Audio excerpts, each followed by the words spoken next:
السلام علیکم ورحمۃ اللہ وبرکاتہ۔ پہلے آپ یہ بیان سنیں۔ آپ کے جانے میں 5 دن باقی تھے تو آپ نے فرمایا مجھے 7 کنووں کے پانی سے غسل کرواؤ۔ تو 7 کنووں سے پانی لایا گیا مشکیزوں میں بھر کے۔ تو حضرت عائشہ کے گھر میں کوئی ایسا ٹب نہیں تھا جس میں بیٹھ کے وہ آپ نہا سکتے، تو حضرت حفصہ کے گھر سے ٹب منگوایا گیا۔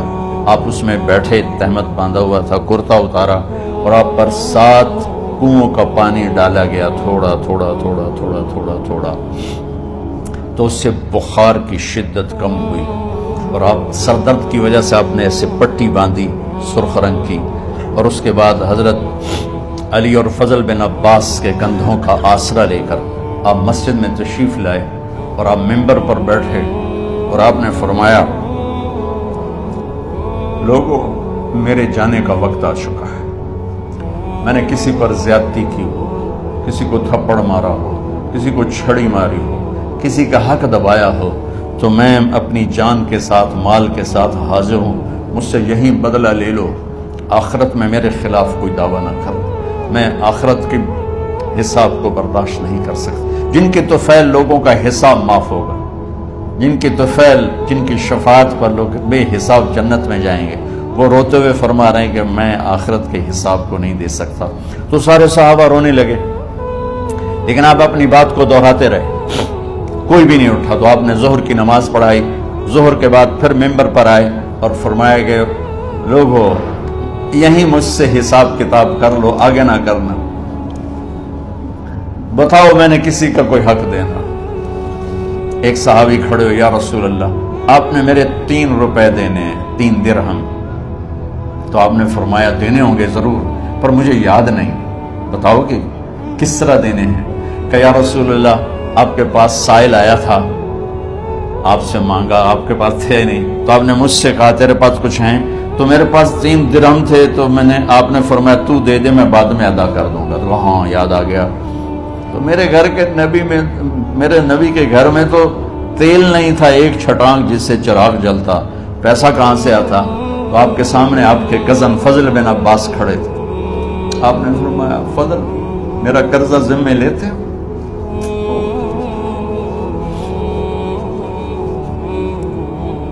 جن کے لیے کائنات سجائی گئی، جنت کی چابیاں جن کو پکڑائی گئی، جاتے ہوئے 3 روپے دینے کی ہمت نہیں تھی۔ کہ فضل میرا قرضہ ذمہ لیتے ہو؟ کہ جی یا رسول میں اپنے ذمہ لیتا ہوں۔ کہ اس سے لے لینا۔ آپ گھر تشریف لے گئے، نماز کے لیے آتے تھے، پڑھاتے تھے۔ جمعرات کو عشاء کی نماز پڑھانے کے لیے اٹھ نہیں سکے، گر گئے، پھر اٹھنے لگے، اٹھ نہیں سکے، گر گئے، پھر اٹھنے لگے، اٹھ نہیں سکے۔ تو آپ نے فرمایا ابو بکر سے کہو نماز پڑھائے، عشاء کی نماز۔ ابو بکر ذرا پیچھے کھڑے تھے، عمر آگے کھڑے تھے۔ تو لوگوں نے کہا نماز ہی پڑھاؤنی، کوئی پڑھا دے۔ تو انہیں حضرت عمر کو آگے کیا، انہوں نے کہا اللہ اکبر۔ جب حضرت عمر کی تکبیر سنی تو آپ نے اندر سے زور سے فرمایا عمر کو پیچھے کرو، ابو بکر کو آگے کرو، میرے رب کا فرمان ہے میرے مصلی پر ابو بکر کے سوا اور کوئی کھڑا نہیں ہو سکتا۔ جمعرات کی عشاء، جمعہ ہفتہ اتوار کی 15 نمازیں اور پیر کی فجر کی 16 اور جمعرات والی 17 نمازیں ابو بکر نے پڑھائیں میرے نبی کی موجودگی میں۔